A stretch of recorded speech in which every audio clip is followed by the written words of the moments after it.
Oi, Zé Carlos, boa noite. Elisa, como está você? Ah, agora como é que eu aviso? Joelma, João Cavicchioli, a Miriam Amorim, a Edna. Olha aí o Hugo aí. Hugão, é isso aí. Vou acenando aqui para vocês, tá? Todo mundo aí, dando um alô. Beleza, maravilha. O tema hoje é intrigante, hein? Excepcional. Um tema sugerido pelo Betão. Cadê o Betão, cara? Olha aí, Betão. Olha aí, ó. Ver solicitação.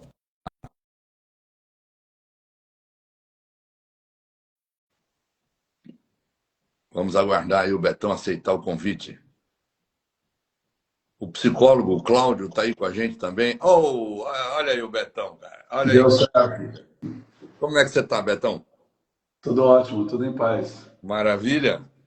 Tudo bem. Tá. Deixa eu posicionar isso aqui melhor, que estou aparecendo só um pedaço aqui. Está cortando. Betão, Bom, eu tava justamente falando para o pessoal aí, esse pessoal que já está conosco aí, que esse tema foi sugerido por você. porque é um tema que a gente, inclusive, vem conversando bastante nos bastidores, né? Você e eu, já faz algum tempo, eu diria. Sim, E pelo fato de eu fazer muita palestra para empresas, né? Eu ouço, né, de todos os cantos, assim, de que as pessoas estão sentindo muito medo, estão se sentindo muito sozinha. A pessoa rema, rema para chegar num lugar e quando chega lá descobre que não é aquilo que ela queria. Os líderes não têm com quem trocar. Vamos dizer, a gente está vivendo uma época de muita conexão tecnológica e muita desconexão humana, né?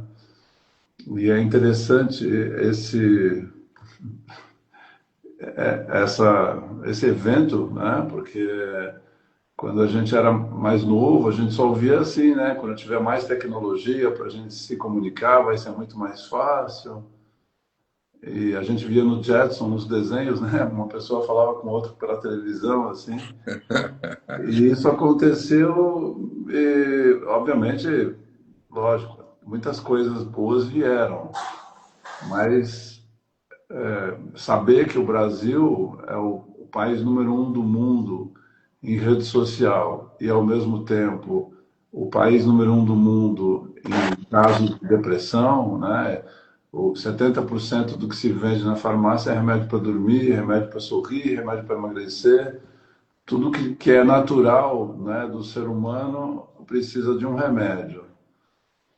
Então, veio muito questionamento a respeito disso. Tem alguma coisa muito errada em relação às escolhas, né, ou a desconexão, né? E nós sabemos, né, do que se trata, né, Carlos? A desconexão, ela é espiritual, porque eu, minha perspectiva, eu creio que a maior ilusão de todas é acharmos que somos seres humanos, originalmente falando, né? Que somos apenas seres humanos. E isso, para mim, é a origem de toda a desconexão, porque quando você pensa que você é um ser humano apenas, você vai se apaixonar por tudo que morre e não vai cativar nada que é eterno. E eu me surpreendo porque dentro desse olhar, né, a vida se torna realmente um martírio, porque sempre vai ter um fim muito triste, né? E tudo vai perder o sentido, né? Por que que você vai se desenvolver se você desaparece, né? Por que que você vai querer moralmente se ampliar a tua perspectiva se para esse planeta nada daquilo vai servir, né? E ainda tem essa conversa, né?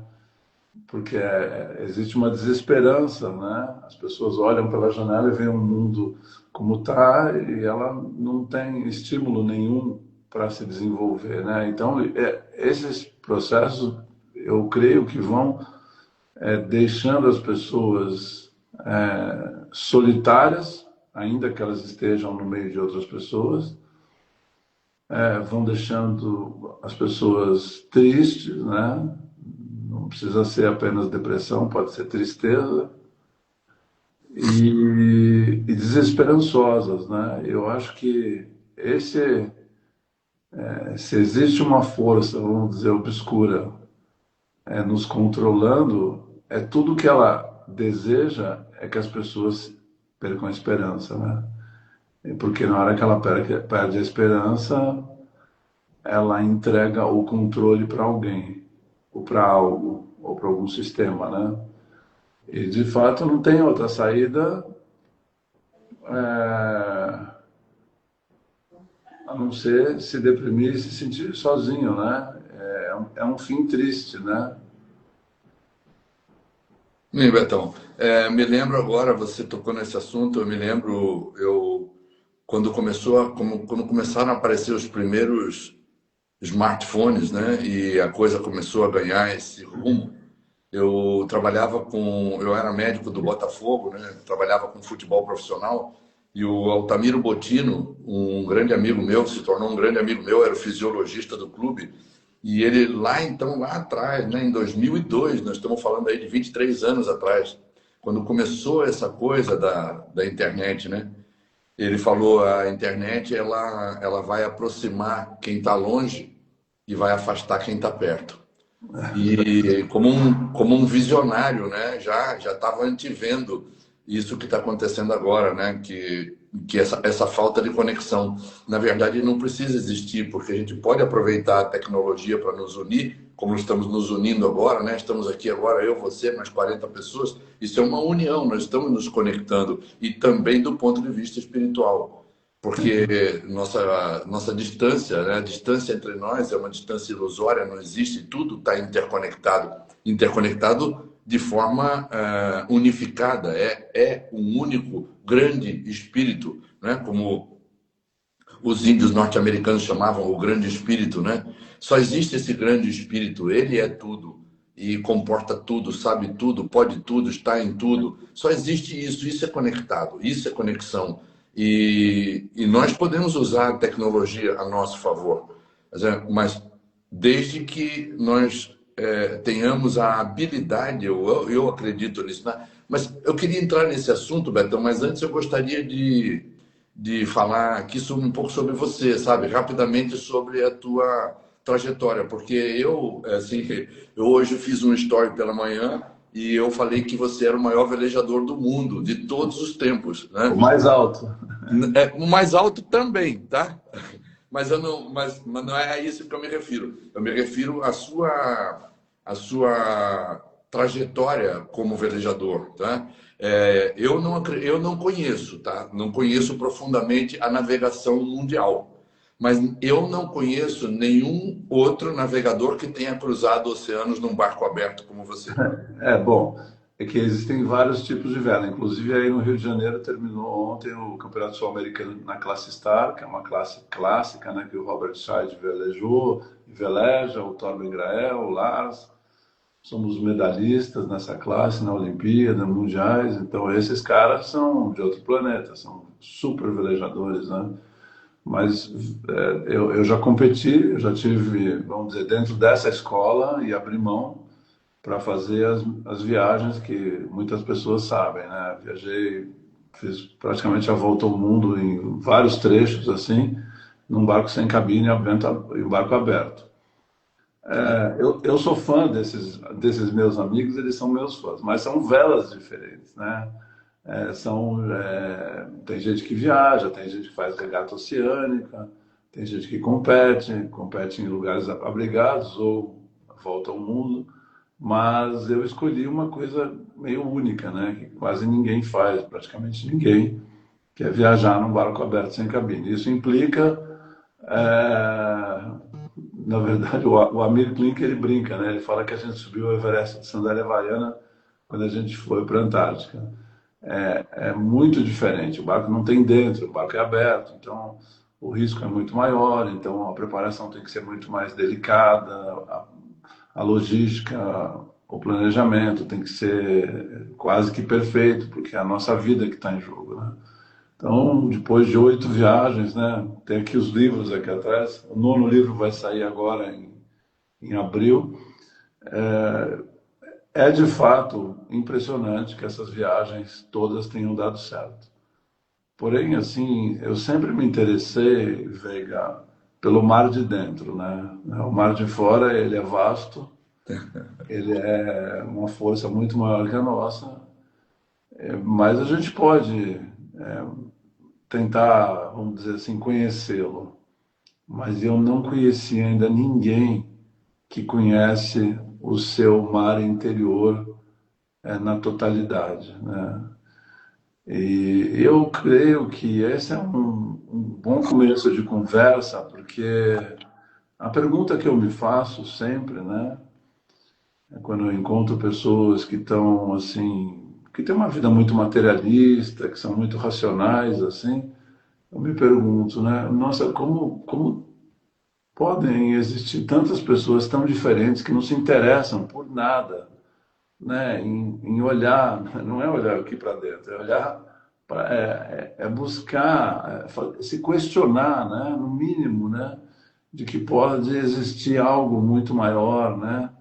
E eu creio que essa minha postura, ela vem da exploração, né? Porque eu sou, desde criança, era um moleque muito curioso, né? E a curiosidade está por trás dessas viagens, porque sempre tem a curiosidade de saber se a gente consegue viajar num barco assim, se a gente consegue chegar na Groenlândia, na Antártica, na Patagônia, na Amazônia, enfim, cruzar o Pacífico, o Oceano. Então, esse movimento, né, de você se questionar, de você buscar e, bom, eu já escrevi várias vezes sobre isso, né, porque as viagens me deram essa oportunidade. Todo ser humano precisa de 3 coisas, no mínimo, que são essenciais na vida dele em algum momento, né? Silêncio, espaço e tempo, né? E o mar, ele me deu essa oportunidade muitas vezes, né?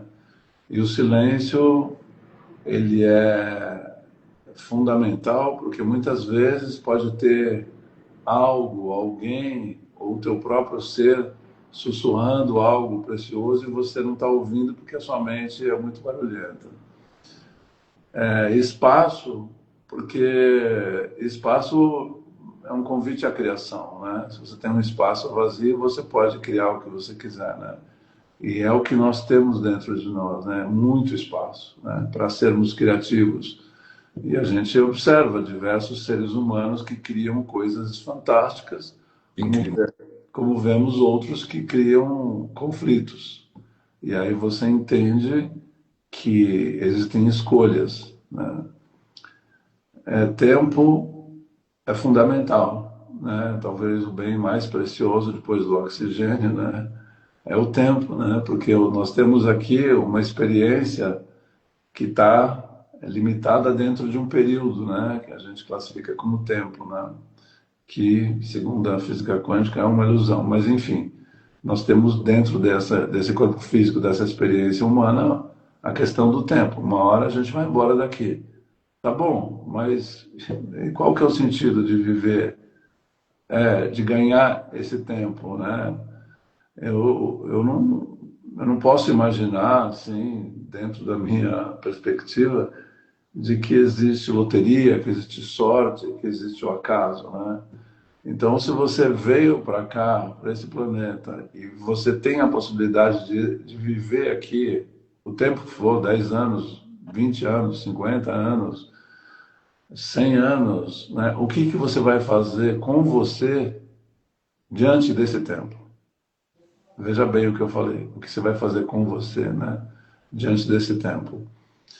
E para mim isso é o fundamental. Então, quando eu ouço essas conversas sobre longevidade, elas não fazem muito sentido para mim, porque elas estão sempre desacompanhadas da conversa principal, que é o teu propósito, ou a tua atribuição, ou como você vai usar esse tempo para se conhecer, para se aprimorar moralmente, né? Esse é o ponto fundamental.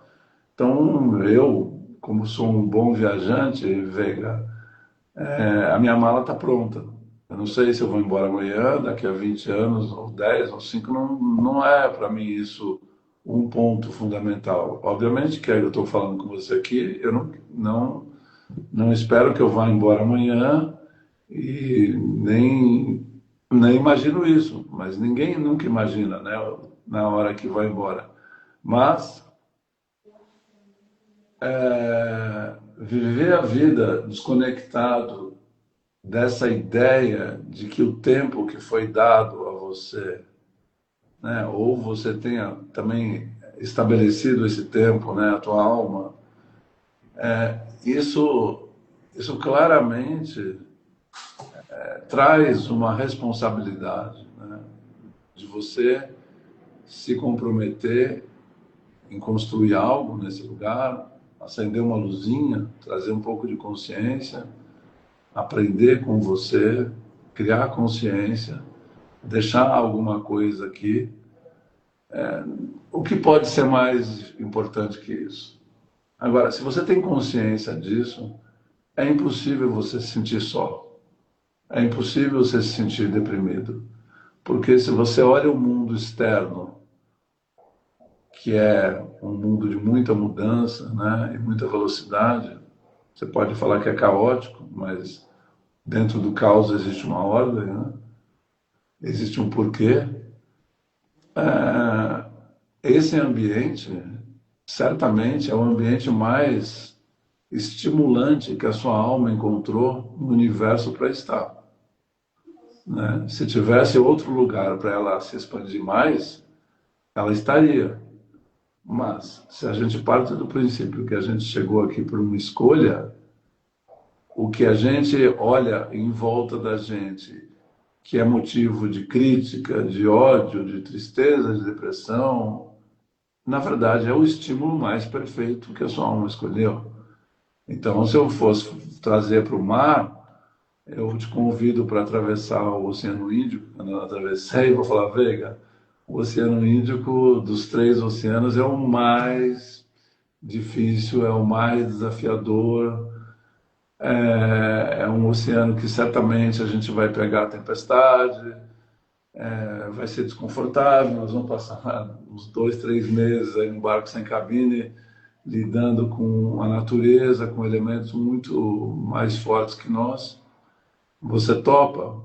No momento que você aceita, é porque você entende que existe uma oportunidade para viver algo novo, algo que pouca gente fez, algo que vai transformar a sua vida. Essa é a história da nossa viagem, da nossa alma. Só que no meio da travessia, você não pode virar para mim, nem eu para você, e falar assim, estou deprimido. Eu não sabia que ia ter, eu não Não. sabia que ia, eu não sabia que ia ter tanta chuva, que ia ter tanta mal terra, não sabia que a gente não ia dormir direito, que a gente ia ficar molhado o tempo todo. Pois é, mas essa é a característica da nossa viagem. É isso que a gente veio buscar. A gente, né, como fala, né, mares duros, bons marinheiros. É isso que a gente quer, se aprimorar. E se a gente viajasse 3 meses pelo Oceano Índico com vento fraco, favorável, tomando sol, conversando e só passeando, a gente ia chegar na África igual de como nós saímos da Austrália. Então, o processo é muito simples, né? A gente veio aqui para viver uma transformação. E talvez seja isso, não posso afirmar com certeza, né? Por isso nós estamos conversando, que venha a ser o fruto da desconexão, é a não aceitação de que antes teve um combinado, a não aceitação da natureza humana, né? E interessante observar que tudo aquilo que a gente repele na verdade, tudo aquilo que a gente precisa trabalhar dentro da gente. A gente vê isso na política, na religião, em todos os movimentos apaixonados, assim, você vê que a regra do espelho, ela funciona claramente, né? Que quando a gente chega aqui com a memória apagada, esquece quem nós somos, esquece que a gente veio fazer, esquece que a gente veio fazer uma travessia, que nós vamos navegar por esse oceano de incertezas, e aí a gente começa a acusar o vento, a onda, o mar, justificar a tua infelicidade como alguma coisa que está no ambiente externo, e nada que está dentro das possibilidades de aprimoramento, né? E Pô, que Betão, bem legal. Você tocou duas vezes aí agora no olhar para dentro, que é o ambiente interno, e agora você falou, estou à mercê do ambiente externo, e por isso me sinto de tal forma. Então, muito interessante, porque eu estava estudando há poucos dias atrás essa coisa do um psicólogo norte-americano, Julian Rother. Em 1954, o cara estava fazendo a teoria da aprendizagem social. E o cara cunhou duas expressões: locus de controle interno e locus de controle externo. O locus seria o local de onde a pessoa acha que vem as suas experiências. Então, esse psicólogo ele disse que as experiências humanas poderiam ser interpretadas de duas maneiras. Com as pessoas que acham que é o locus de controle interno, ou seja, eu sou responsável pelas minhas experiências, e as pessoas, ele dividia as pessoas assim, e as pessoas que acreditam no locus de controle externo, ou seja, acreditam que estão à mercê das coisas que estão acontecendo. Essas, como você citou, estariam ao acaso, né? Elas acreditam realmente que, diante da magnitude e da perfeição do universo onde nós vivemos, onde você vê perfeição por todos os lados, você olha para a natureza e não tem falha, e não, nenhuma, ninguém consegue encontrar uma falha na natureza. É um negócio tão perfeito, é assustadoramente perfeito. É demasiadamente perfeito. Quer dizer, quando você olha para essa perfeição toda acontecendo, e aí a gente pode entender quando os antigos orientais diziam não cai uma folha de uma árvore se não tem necessidade. Os que não tem nada acontecendo por acaso. Então, eu trago isso para o locus de controle interno, ou seja, eu começo a me responsabilizar pelas minhas experiências. Como você falou, eu não posso me questionar. Se eu me propus a navegar um barco aberto onde eu tenho que andar amarrado, porque se eu cair na água eu vou morrer congelado, e eu estou ali pendurado no barco, eu sei que eu estou pendurado no barco. E eu sei que eu não posso cair, porque se eu cair a minha roupa vai molhar, e se a minha roupa molhar, eu vou congelar, e se eu congelar eu vou morrer. E não adianta eu culpar meu companheiro. Então a responsabilidade é minha pelo que está acontecendo. Isso a gente pode transportar para as nossas famílias, a gente pode transportar para o nosso trabalho. E aí eu te convido a levar esse tema para a questão empresarial, né? Para os líderes empresariais, para as pessoas que chegam em postos de liderança e se sentem absolutamente sozinhos, que por várias razões, por medo de delegar, por medo de ser mal compreendido, enfim, há inúmeras razões para pessoas que desenvolvem papéis de liderança acabar numa bolha, uma autobolha, né? E com medo do que, como se o que está fora realmente estivesse agindo sobre você, como se você fosse o efeito e não a causa. E nós sabemos que nós, espiritualmente falando, nós somos a causa, claro. não é? Então, assim, isso seria um primeiro ponto, tá? Assim, o quanto de medo está envolvido num líder que, que se sente só. Quando você fala isso, assim, eu até remeto para minha experiência, né? Eu vejo assim, de cara dois medos aí, né? O primeiro, o medo de fracassar. E o outro, o medo de ser julgado, né? E eles estão juntos, esses dois medos, porque normalmente os líderes, eles fizeram uma caminhada muito dolorida, né? Abriram mão de muitas coisas, muitas vezes família, a própria vida, o tempo e tudo mais. E de um outro lado, né, existe uma cultura no mundo assim de idolatria, né, que a gente vê no esporte, na televisão, no cinema, assim, de ter essa necessidade de existirem esses falsos heróis, né? E isso traz, obviamente, uma questão fundamental, que é o ego, não o ego mal educado, vamos dizer assim, né? Ou melhor, o ego mal condicionado, talvez seja a palavra mais adequada. E o ego mal condicionado é o ego que depende do aplauso, da autoafirmação e coisas dessa natureza. É como você fazer uma viagem e você tem uma mochila e nessa viagem você vai colocando as pedrinhas da tua mochila e ela vai ficando pesada, né? E vai chegando, quanto mais velho, você vai carregando mais peso, né? E esse peso que eu estou me referindo são os apegos, a vaidade, o enrijecimento, a falta de flexibilidade, né? Essas coisas pesam, né? Tanto é que eu brinco muito na primeira viagem que a gente fez, Miami-Ilhabela. Nós saímos de Miami com 2 catamarãs, né, de 7 metros, 4 velejadores, e cada barco tinha uns 125 quilos aproximadamente. 250 quilos de carga, que já era o mínimo, né? Porque um barco à vela para viver um ano, né? Foram 10 meses de viagem, praticamente.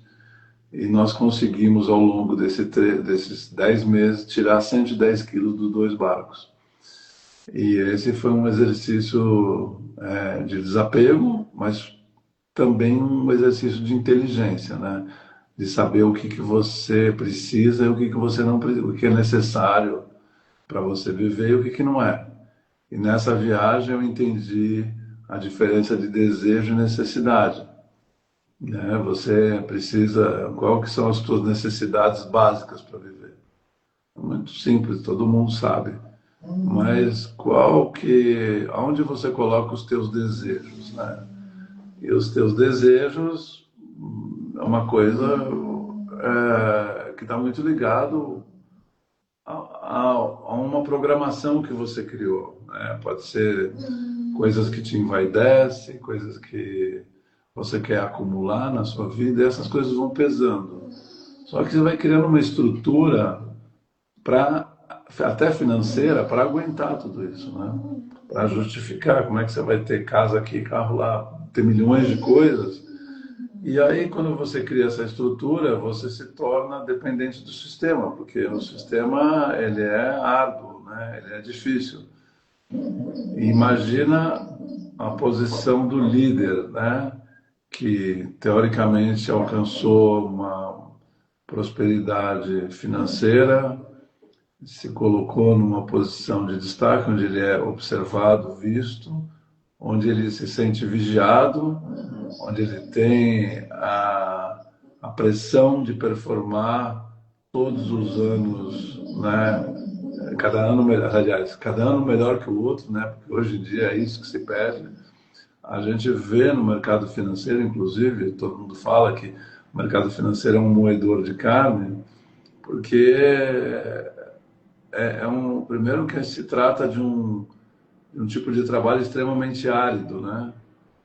E o segundo é que trabalha com uma volatilidade gigantesca, né? E é um mundo corporativo, né? No geral, assim que eu percebo, onde de fato existe essa pressão de você ser visto como alguém brilhante, inteligente, né? E tudo isso, né, Carlos, vem de uma estrutura, de uma sociedade de competitividade, né? E não é uma sociedade de colaboração. E a partir daí, né, de você viver num lugar onde a competição é o que rege tudo, e você vê isso na televisão, nos esportes, né? Então, você vê um campeonato de futebol, tal, tem lá, sei lá, 20 clubes, né? Um vai ficar feliz, os outros 19 vão ficar tristes. Eu até escrevi um texto uma vez que tem que tem a teoria do pinguim. O pinguim no inverno, né, eles formam um círculo assim, né? Eles já viram, né? E eles ficam lá, né? Uma tempestade soprando e, obviamente, quem está no meinho está no quentinho, quem está na borda está sofrendo o frio. Mas eles vão se revezando, eles vão mexendo assim, então todo mundo fica no quentinho, todo mundo tem que sofrer um pouquinho para segurar a onda do grupo. Mas o resultado é que todos os pinguins nessa dança, eles terminam o inverno felizes, porque não tem perdedor e ganhador nesse jogo, né? É uma sociedade mais equilibrada. Enquanto que a nossa sociedade, e não importa qual que seja o sistema político, pode ser de esquerda ou direita, o que rege, né, a nossa sociedade é, de fato, essa competição. Só que aí você pode falar assim, não, mas a competição não é boa para você se aprimorar, né? Eu, como velejador, competi muitos anos.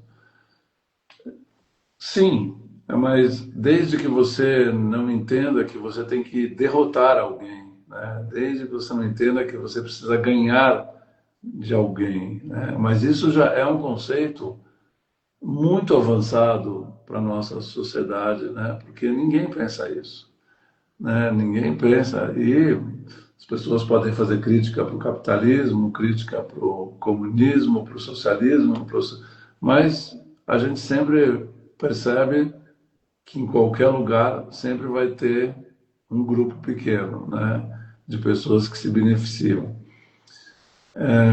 E todos trabalham para o sistema permanecer desse jeito, né? Porque todo mundo, de uma certa forma, quer viver ou quer ser reconhecido, né? Ser percebido como alguém que é feliz, que é bem-sucedida, equilibrada. E, aliás, hoje em dia, nos palcos, nas telas, todo mundo é sabido. Todo mundo tem um discurso de que sabe alguma coisa, né? Mas você acaba indo ver que a vida pessoal dessa pessoa é uma bagunça. E, e tem um terceiro ponto que eu, antes de passar para você a palavra, que para mim é o fundamental, é que nessa sociedade atual, digital, nós, seres humanos, estamos substituindo a experiência, a vivência pela tela. Então as pessoas elas se relacionam afetivamente pela tela. Muitas pessoas preferem olhar uma Ilhabela pelo vídeo do que ir para Ilhabela lá tomar umas mordidas de borrachudo, né? Pegar a fila da balsa. Estou falando assim, mas é muito tempo passando de frente para a tela, né? E pouco tempo na natureza.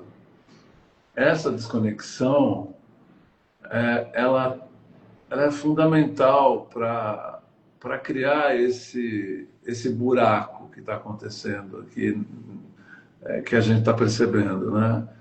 É, não compreender que não é que nós fazemos parte da natureza, nós somos a natureza. A natureza é a natureza. É como se a gente fosse o passarinho da floresta ou o alce. Nós somos a natureza, né? E, obviamente, nós temos uma mente diferente, temos um papel diferente no planeta, né? De trazer consciência. Diferente dos animais, diferente das plantas, mas nós somos natureza. E no momento que você se desconecta dessa consciência e abre mão da experiência humana, que muitas vezes é o conflito, que é algo extremamente necessário, educativo, e é no conflito que a gente sabe onde a gente está.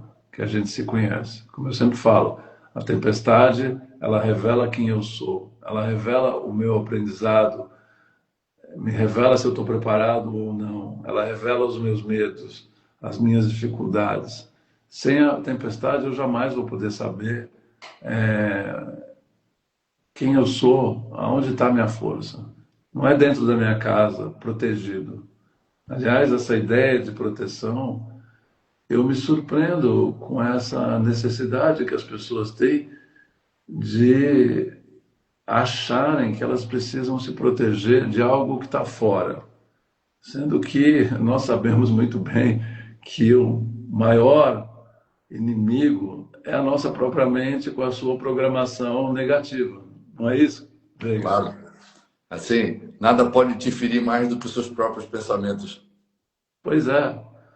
Então, essa para mim é Falei um pouco mais assim, mas eu quero te ouvir sobre essa questão dos líderes que ficam isolados e que também não conseguem trocar, né? Existem alguns grupos, alguns clubes que a gente vê se organizando, né? De CEOs, CFOs, assim, de pessoas de lideranças, com o intuito de fazerem trocas. Mas eu não sei se essas trocas são efetivas, porque muitas vezes vamos jogar golfe, vamos fazer isso, vamos fazer um evento assim, mas para falar das coisas aqui de dentro, será que as pessoas estão preparadas e elas têm coragem de falar sobre as suas fragilidades, as suas dificuldades, num ambiente muitas vezes de vaidade, de prepotência, de competitividade? É a minha dúvida. É, então, Betão, nesses últimos 15 anos eu tenho acompanhado centenas, talvez milhares de pessoas e entre elas alguns líderes, algumas pessoas que chegam em posições de liderança e, e procuro sempre um fio condutor da história dessa pessoa, porque já desde da metade do século passado, alguns psicólogos, como Maria Torok, Annie Schwarzenberg, enfim, François Doutor, entre outros, já falavam sobre a família simbólica e falavam sobre o trabalho como sendo a família simbólica. Então, assim, quando você chega numa posição de liderança, numa empresa, as posições de liderança elas podem ser em contextos muito pequenos. Por exemplo, você como síndico de um prédio, você como chefe de família, né? Você como um professor de artes marciais. As posições de liderança em grandes empresas, como essas que você citou, CEOs, CFOs, enfim, pessoas que estão ganhando muito dinheiro em posições de liderança, elas também estão vivendo esses conflitos na sua família de sangue. Quer dizer, ninguém vive um conflito no trabalho que não seja um espelho de alguma coisa que esteja acontecendo na família de sangue. Então, sempre que eu busquei essa conexão, eu vi que no trabalho tinha a mãe da pessoa, tinha o pai dessa pessoa, tinha os irmãos dessa pessoa, tinha as pessoas com quem ela convive intimamente, a mulher, o marido, os filhos, estavam todos ali no ambiente de trabalho. O ambiente de trabalho, ele é um espelho da nossa família de sangue. Então, às vezes, essa pessoa que chegou nessa posição, ela está vivendo um drama na sua família de origem e, e ninguém quer olhar para isso, tá? Eu já estou numa posição, eu já conquistei isso, eu já tenho um cargo, já tenho um bom salário, eu já sou, enfim, temido e respeitado, né? Mas eu não quero olhar para o que está acontecendo na minha família de sangue.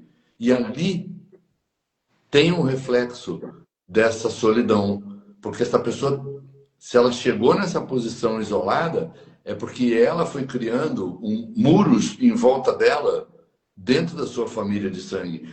Claro que essa pessoa não fez isso conscientemente nem por vontade própria. Esse isolamento, essa bolha e esses muros, eles foram criados para compensar alguma coisa que alguma geração que antecedeu viveu em excesso. Às vezes por falta de segurança, às vezes por excesso de proteção.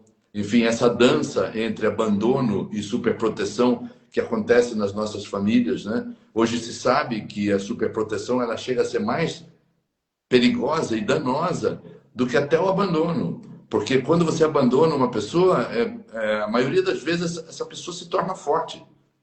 Porque ela se vê sozinha e ela sente que ela tem que fazer alguma coisa por ela mesma. E a superproteção não, torna as pessoas cada vez mais fracas. Então, no ímpeto de proteger, às vezes, um filho, você acaba sufocando esse filho com seu amor e tornando essa pessoa fraca e não sabe. Às vezes, essa pessoa chega num cargo de liderança e ela chega sem essa fortaleza interna, né? E ela nem foi acostumada, nem foi educada, nem foi instruída, nem foi treinada para esse locus de controle interno. Ela foi, pelo contrário, tudo na vida dela levou ela a olhar para fora e entregar a responsabilidade. Assim, eu não sou culpado disso, eu estou fazendo o correto. Eu estou fazendo o correto. Se eu estou fazendo o correto, eu não sou culpado. Portanto, a responsabilidade pelo que está me ocorrendo não é minha. E isso é uma fraqueza, porque todos nós sabemos que essa realidade externa que nós conhecemos, ela é construída a partir das nossas crenças. Se nós não acreditássemos em coisas, nós seríamos até, inclusive, incapazes de ver. Né? Aqui naquele filme Quem Somos Nós? É o Quem Somos Nós, né? Acho que sim. Quando os índios veem as caravelas chegando, eles não entendem aquilo, porque eles não acreditavam naquilo. Então, quer dizer, se a realidade ela é uma montagem de coisas que a gente acredita, quando eu acredito realmente que preciso de proteção externa, porque não olho para dentro, não assumo essa responsabilidade, é muito fácil você apontar o dedo para fora. Mas apontar o dedo para fora, na maior parte das vezes, te transforma numa vítima.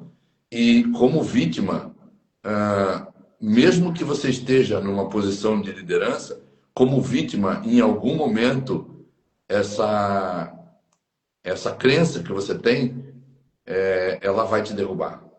Porque o sistema, ele abençoa todos nós. Essa mente divina, ela nos ama incondicionalmente. Então, ela não vai questionar se você se acha uma vítima ou se você se acha uma fortaleza.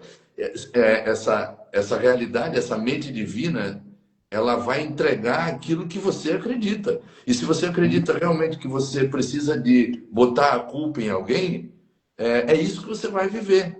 E é isso que você vai viver tanto no trabalho, numa posição de liderança, quanto na sua família de sangue. Você vai olhar para a sua família de sangue e ali você vai se encontrar também isolado e perdido. Então, eu tenho visto muitas vezes isso acontecer nas consultas que eu faço, né? Enfim, você sabe que eu sou um investigador dessas questões, né? Eu trabalho investigando essas questões e sempre que a gente busca, quando o conflito é no trabalho, quando alguém traz um conflito laboral que tem conexão com as pessoas do trabalho, esse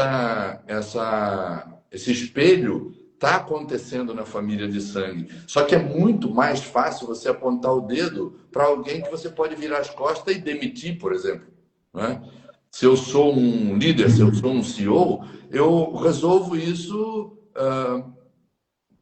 com uma canetada. Né? Mas quando eu entro em casa e eu dou de cara com uma família na qual eu estou isolado, às vezes eu estou abastecendo essa família financeiramente, mas eu não estou presente emocionalmente, que era justamente o que a família estava querendo de mim, que eu estivesse ali presente emocionalmente, que eu estivesse entregando a minha presença ali, minha presença consciente, né? Fazendo apreciações com pessoas da minha família. Em vários momentos, essas pessoas que se encontram isoladas, elas poderiam treinar com a sua família de sangue, fazer apreciações, né? Dizer para sua mulher, olha, o que eu vejo de importante em você, o que eu vejo de positivo em você, como eu te vejo dessa maneira, meus filhos, né? Falar para os meus filhos, olha, fazer apreciações, dar valores a essas É. pessoas, né? Então, você está falando uma coisa interessante, porque estamos falando aqui de líderes, né? Mas um líder nasceu um dia, ele foi, antes de tudo, ele foi um bebê, né? Uma criança que se desenvolveu num lar. E todos nós observamos isso, né? Quantas vezes a gente ouve um pai ou uma mãe falar assim: meu Deus, o que que eu fiz para o meu filho ser filho? Eu dei uma educação tão boa. A pessoa só não entendeu o seguinte, que uma criança, ela, ela percebe não o que você diz, mas sim o que você faz, né? Então começa aí já o descompasso. Então você vai lá e fala assim, não, você não deve fumar maconha, sei lá, alguma coisa assim, mas o pai vai lá escondido, acha que o filho não percebe, né? E assim por diante, né? E é, parece que isso é uma coisa que todo mundo vai herdando, né? Você não faça o que não faça o que eu faço, A mas não. regra de ouro, a regra de ouro. É, Não faça exatamente, o outro o que você não quer para você. exatamente. E aí, quando essa pessoa um dia chega na posição de líder, vai ser esse mesmo hábito que ela trouxe, né? Que ela foi educada ou programada, ela vai levar para o ambiente corporativo. Então, isso é o que a gente chama, vamos dizer, de incoerência.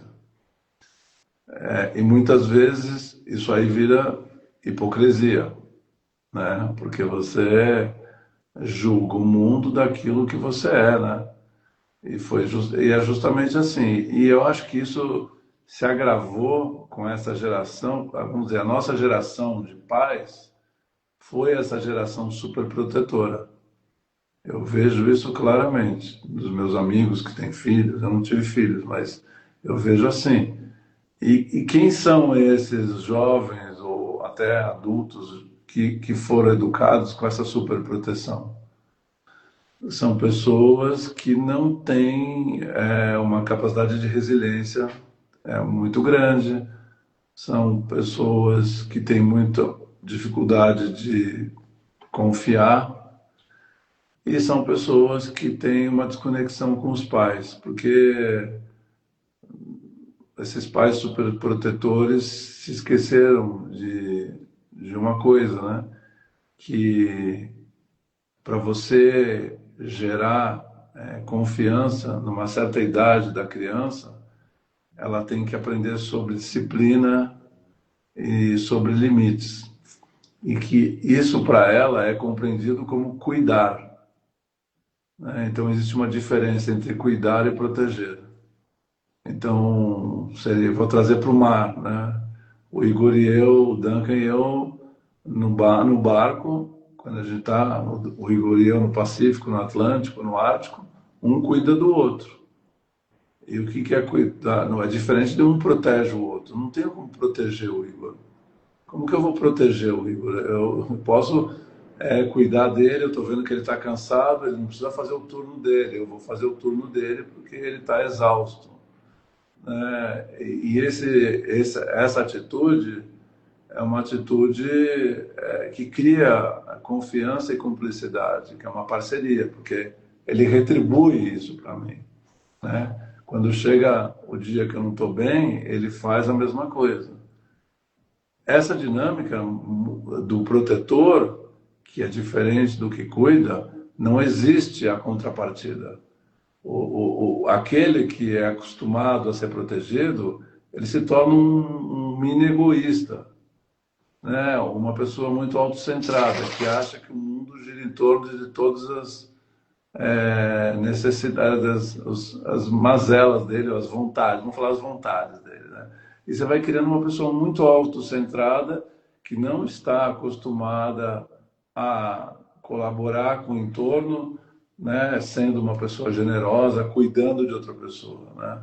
ela não tem essa habilidade porque o pai e a mãe, quando deu essa super proteção, esqueceram de contar para eles, né, todo esse resto do filme, né, que eles estão criando pessoas egoístas, dependentes e frágeis, né, e individualistas, né. E individualista é muito diferente de você saber da sua individualidade, né?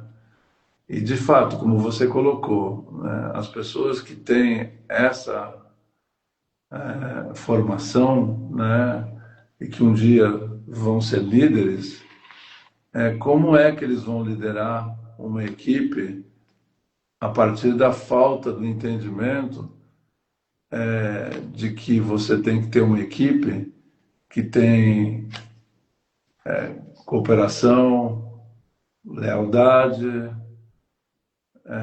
que não existe essa fragilidade de ser uma pessoa suscetível à vitimização. Se ela dentro dela, ela já carrega essa experiência, esse entendimento que ela herdou de uma educação, como você falou, nossos pais, nossos avós não eram mal intencionados, né? Mas as gerações, né, elas vão passando bastão, esse bastão energético, até que alguém que acaba, vamos dizer, percebendo tudo isso, pode interromper esse ciclo, né? E falar, não, isso aí está criando desequilíbrio, isso aí está criando uma separação, né? E para mim o ponto fundamental dessa conversa, Veiga, é a questão da separação, né? Porque a solidão, a tristeza, ela é uma separação, né? E muitas vezes você teve um pai, uma mãe, uma estrutura familiar, entre aspas, boa, mas a educação verdadeira não aconteceu.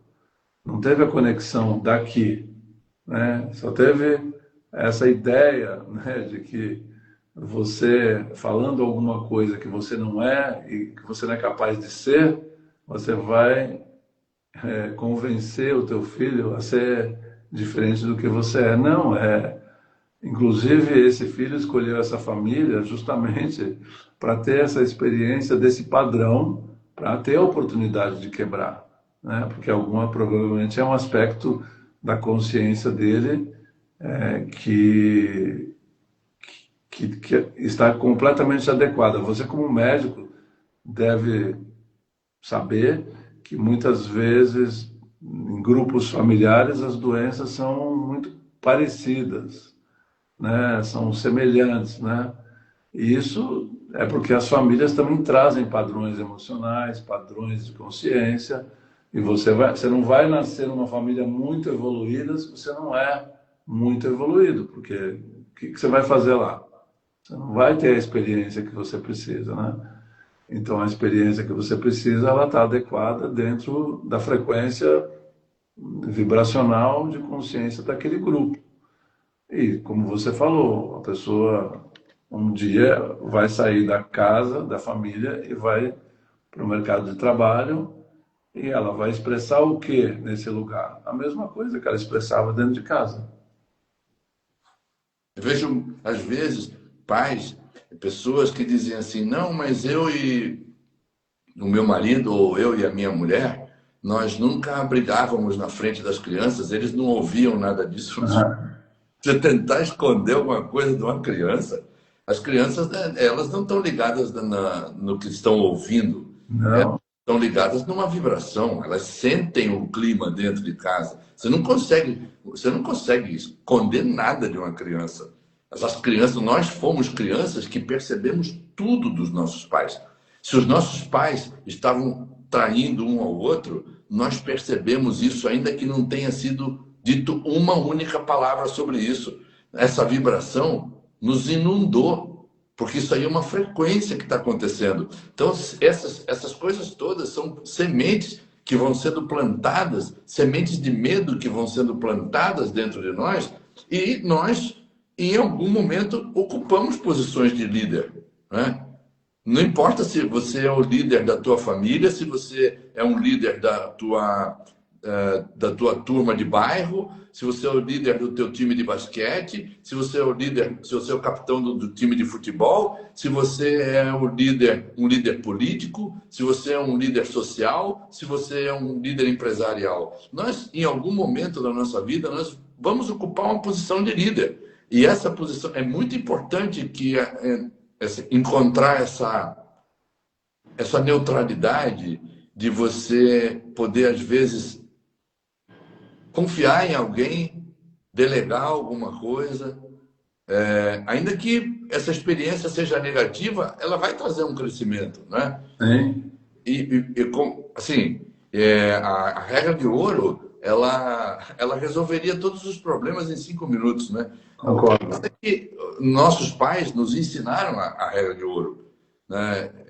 As 10 religiões, eu estudei um livro se chama Medicina da Alma, que fala sobre, pelo menos sobre 10 religiões, e por incrível que pareça, Betão, islamismo, budismo, protestantismo, cristianismo, catolicismo, judaísmo, janismo, zoroastrismo, enfim, ele dá um quadro de 10 religiões diferentes que você olha por aí, essas religiões se matam entre si, porque um Deus é melhor que o outro, coisas assim, mas a regra de ouro das 10 é a mesma. É um negócio incrível isso. Incrível que as 10 religiões mais importantes do mundo têm a mesma regra. E é uma regra que é extremamente conhecida e todo mundo conhece, porque os nossos pais nos ensinaram. Não faça ao outro aquilo que se fosse feito a você, causaria dor e sofrimento. Mas o que acontece quando a gente chega numa posição de líder? Muitas vezes, o medo, como você disse, o medo de fracassar e o medo de ser julgado, que andam de mãos dadas, né? Porque eu só posso ser julgado negativamente se eu fracassar, né? Se eu não fracassar, todo mundo vai me bater palma. Mas se eu Sim. fracassar, eu vou ser julgado negativamente. Então, essa posição vulnerável é o que precisa, esses líderes precisam entender que essa vulnerabilidade é poder. É você se colocar em posição vulnerável quando você acredita realmente que você pode. Senão você não se coloca em posição vulnerável. Em nenhuma circunstância, um líder ele estará, como você disse, totalmente protegido. Ele precisa se colocar em posições invulneráveis quando ele acredita quando ele confia nele, quando ele tem a coragem de olhar para dentro e dizer, tá Uhum. bem, eu vou fazer isso porque acho que isso aqui é o melhor, mas isso aqui pode não dar certo, não é? Essa necessidade de aplauso, né? Ela também é a origem de muita desconexão, porque na verdade você está querendo esconder de você quem você é, né? Ou que estado você está. Porque se estão te aplaudindo, você não precisa olhar para nada, né? Não precisa. Você está escondendo, só que não dá para esconder as coisas da alma, né? Não, da alma você não consegue esconder. E aí você vê, Betão, líderes também na internet, né? Quantos Bem lembrado.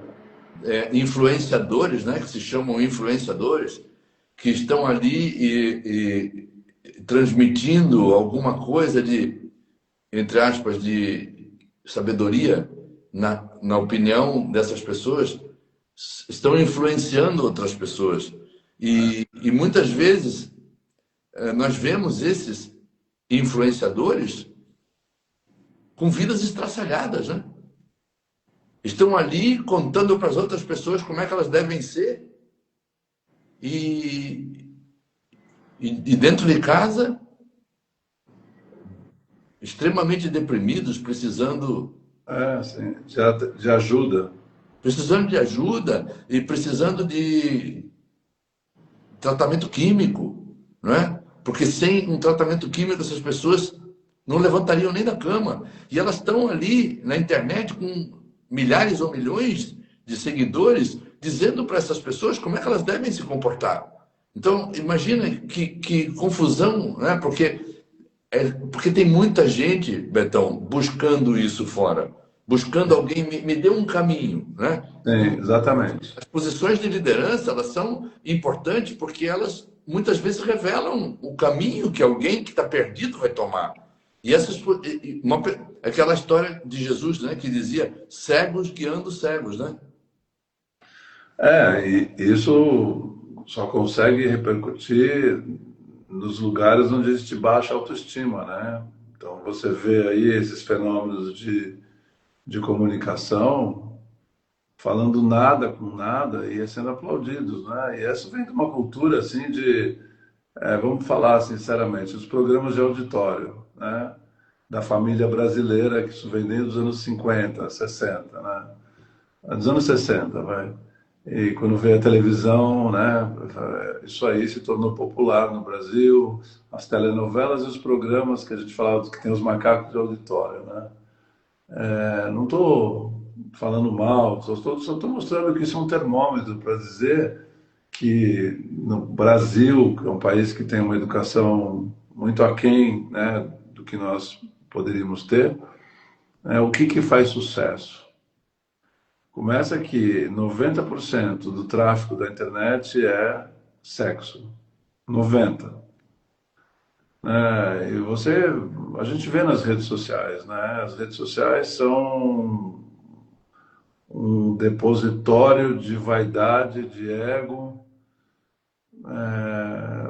As pessoas muitas vezes criam uma situação para poder ganhar um aplauso ou se exibir de uma maneira.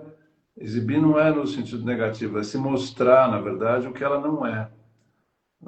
Essa necessidade do ego, ela mostra a completa desconexão das pessoas não terem ideia de quem elas são, o que estão fazendo aqui.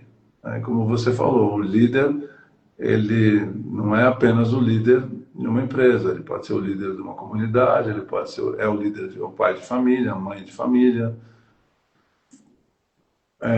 uma pessoa que se destacou na sociedade, dentro de algum aspecto de conhecimento que chama atenção, mas isso me faz assim refletir bastante, né? Porque as pessoas gostam muito de serem observadas e serem vistas, né? Então é como uma pessoa que vai viajar, né? Vai para a África, ela faz 100 fotografias. As 100 ela está na fotografia. Eu com o macaco, eu com o jacaré, eu com a girafa, eu com o hipopótamo, né? É sempre eu, né? E nunca o que ela viu, o que ela sentiu. Isso para mim é um pouco do espelho do que a psique, né, humana nessa questão da vaidade e do ego. Porque a vaidade, a gente tem que falar, na verdade, é o ego, né? E esse ego mal educado, ele é um ego que te coloca a sua mente numa posição de muita fragilidade, né? Porque quando chega uma mente que cria essa dependência da afirmação do externo, vamos falar assim.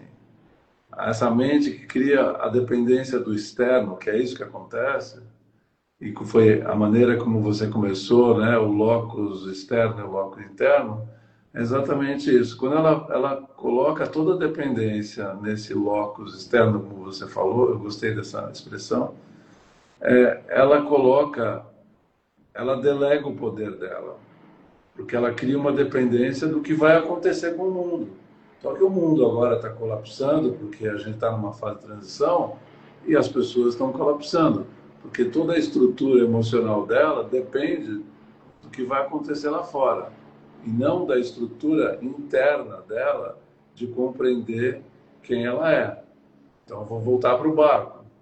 Se o Igor e eu estivermos numa tempestade à noite e a gente só entender que a nossa única chance de sobreviver é aquela tempestade acabar imediatamente, ou de manhã cedo, a gente está morto. A gente está morto. Agora, porque não vai. Não é assim. Não é assim que funciona. Na verdade, a nossa única possibilidade de sobreviver e a nossa única autonomia, né, que a gente está falando aqui também sobre isso, né, o nosso poder de decisão, ou, em outras palavras, o que a pessoa fala como se diz, que a pessoa tem poder de decisão, Livre-arbítrio. livre-arbítrio, exatamente. O nosso único livre-arbítrio é como a gente pode se preparar para a tempestade, né? Não esperar que ela acabe. Não, não tem como esperar que ela acabe. Só que a mente egóica, mal educada, a mente vaidosa, a mente de baixa autoestima, a mente medrosa, a mente desconectada, ela fica esperando que o mundo gire em torno das fantasias que ela criou e não do que ela entende como desenvolvimento. E a alma, por outro lado, ela está sedenta por experiências. Então, nós somos a alma também, né? Então, a alma, vendo a desconexão, ela entende como se fosse uma carta que, né, a nossa persona mandou. Eu sou uma pessoa vaidosa, né? A gente não sabe que essa cartinha está sendo escrita, mas a gente está mandando essa cartinha pelo inconsciente. Então, a gente vai lá, vou escrever uma carta para minha alma hoje. Eu sou vaidoso, eu sou egocentrista, eu sou controlador, eu sou isso, eu sou aquilo. A gente não está percebendo, mas nós estamos agindo assim. A alminha recebe a carta e fala, bom, é um pedido, né? Eu sou o seu servo. Você quer uma experiência de desvalorização, porque você não está se valorizando? Vamos te arranjar um namorado ou uma namorada que vai te espizinhar, que vai te trocar, que vai te trair. Vamos arranjar um chefe que não vai te dar valor nenhum e você vai achar que pô, o mundo é uma merda, que tem uma conspiração, que você é um azarado e não sei o quê. Mas você não está percebendo que você está mandando cartinha o tempo inteiro para a tua alma, né? Ou para o universo. Olha, uma das coisas que eu acho mais interessantes nessa história, nessa história toda, eu já encontrei muitas pessoas que se sentem traídas. Ah, sim. Muitas pessoas. Assim, homens e mulheres, tá?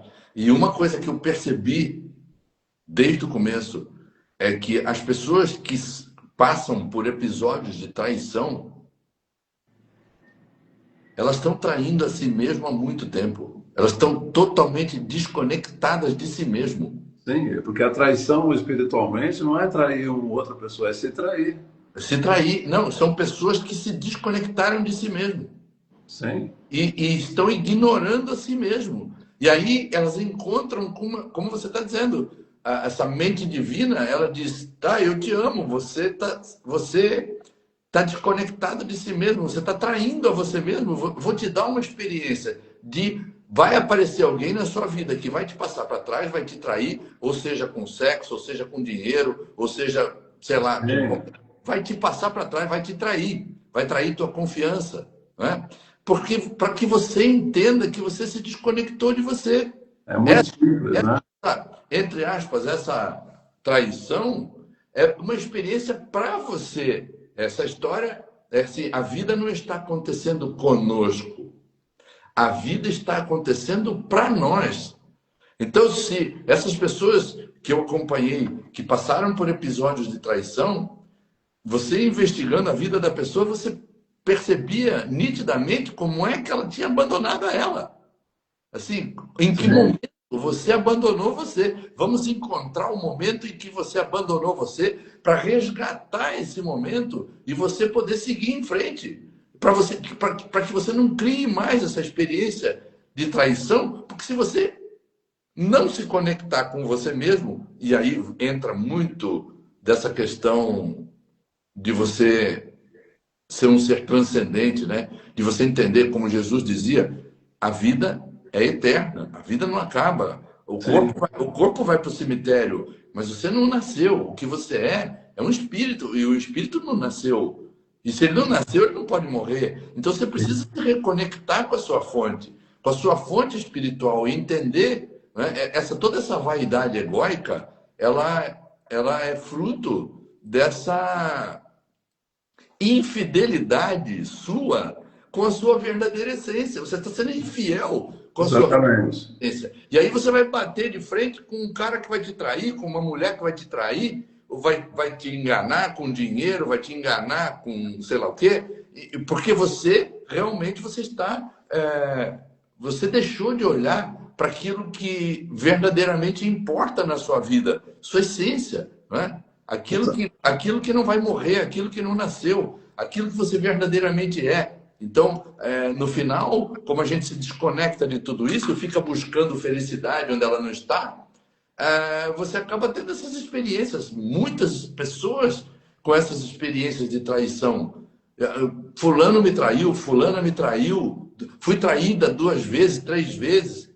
Assim, Sim, incrível, Betão. Eu consultei uma moça que ela casou com um homem que não queria ter filhos. E ela se separou desse marido porque ele dizia para ela: eu não quero ter filhos. Se você quiser ter filhos, você vai ter filhos com outra pessoa, porque eu não sou a pessoa para você ter filhos. Ela se separou desse cara e casou com um cara que tinha 2 filhos. E ela não se importou com o fato do cara ter 2 filhos, ela queria ter filhos. E ela descobriu que o cara era vasectomizado depois de casada com ele. nossa, Aí ela se separou desse cara e casou com um terceiro. Esse terceiro era infértil. Ela se separou do terceiro. Quando eu perguntei sobre o cara que estava com ela hoje, ela começou a rir. Ela começou a rir. Ela falou assim: ah, você quer saber desse que eu tô com ele agora? Falei: claro. Ela falou: vasectomizado. Quando você vê esse tipo de coisa acontecendo, você entende o que a alma está procurando. A alma está procurando transcendência. claro, O inconsciente é como uma antena parabólica. Ele está buscando a transcendência, ele está buscando o meio, né? O dourado caminho do meio. Você equilibrar as coisas, né? Então, exatamente. É engraçado, você está falando isso. Tem um texto que eu já publiquei umas 3 vezes aqui no Instagram, que chama A Solidão, e eu, no texto, faço uma reflexão de quando eu me senti só. Porque muitas vezes as pessoas perguntam se eu me sinto só no meio do oceano. Eu falei que não, no meio do oceano é a solitude, né? É uma paz, né? É bom, para eu ir para o meio do oceano, eu já havia passado por muita coisa na minha vida, mas eu vou até publicar o texto amanhã para quem está ouvindo a gente. Mas o texto termina assim: solidão eu senti quando eu fui morar longe de mim, né? E foi exatamente isso que aconteceu. Quando eu fui reativo, eu me senti sozinho. Quando eu fui egoísta, eu me senti sozinho, né? Porque é a mente, né? Você dando poder para uma mente programada te controlar e você se desconectar da sua essência, né? E aí, com certeza, esse buraco causa a sensação de vazio e causa essa sensação de que você precisa preencher isso com alguma coisa. Aí você arranja 30 namoradas, você quer achar que isso, que é o vazio é o trabalho, é o sucesso, e você vai preenchendo, né, a tua vida com uma porção de coisas que nunca vão terminar essa sede, né? Você vai cruzar, vai fazer uma viagem tomando água e sentindo sede o tempo todo. aham. Você não está tomando, se hidratando com aquilo que realmente te preenche, né? Acho que já estamos aqui em 8h13, acho que já foi 1h13, né, Carlos? Acho que tá bom, né? Tá bom, Betão. Na verdade, nós estamos aqui mais para trocar essa ideia. Não estamos aqui para ensinar nada para ninguém. Não, não. Somos aprendizes ainda, né? Ainda estamos aprendendo muita coisa, embora já tenhamos aí passado por muitas experiências, mas é isso.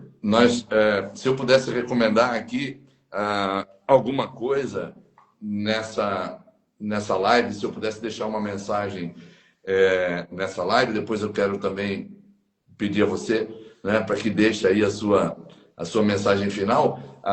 Eu diria o seguinte: nunca menospreze a sua experiência pessoal em favor de nada que você vê ou escuta. A sua experiência pessoal é a única coisa que você pode tomar como referência. E se você olhar todos que estão aqui e todos que no futuro podem ver essa live, vai ficar gravada aí, né? Todos vão ver, sem exceção, que foram abençoados pela vida, que a vida nos deu tudo que nós precisamos em todos os momentos para dar o próximo passo, para seguir em frente. E se eu fui abençoado pela vida em todos os momentos da minha vida, mesmo nos momentos mais cruéis, nos momentos mais difíceis, nos momentos mais desafiadores, mesmo nesses momentos, eu tive o suficiente, porque a vida estava me dando suporte, e eu tive o suficiente para seguir adiante. Essa é a nossa experiência pessoal. E diante dessa experiência, eu não posso desconfiar da vida.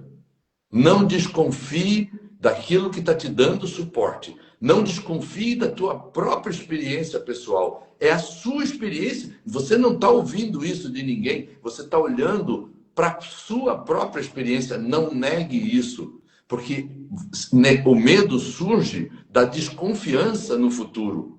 Então, em posições de liderança ou não, nós sentiremos muito menos medo, não vou dizer que não vamos sentir medo, sentiremos menos medo, medo biológico é muito saudável, né? Nós não viveríamos sem medo.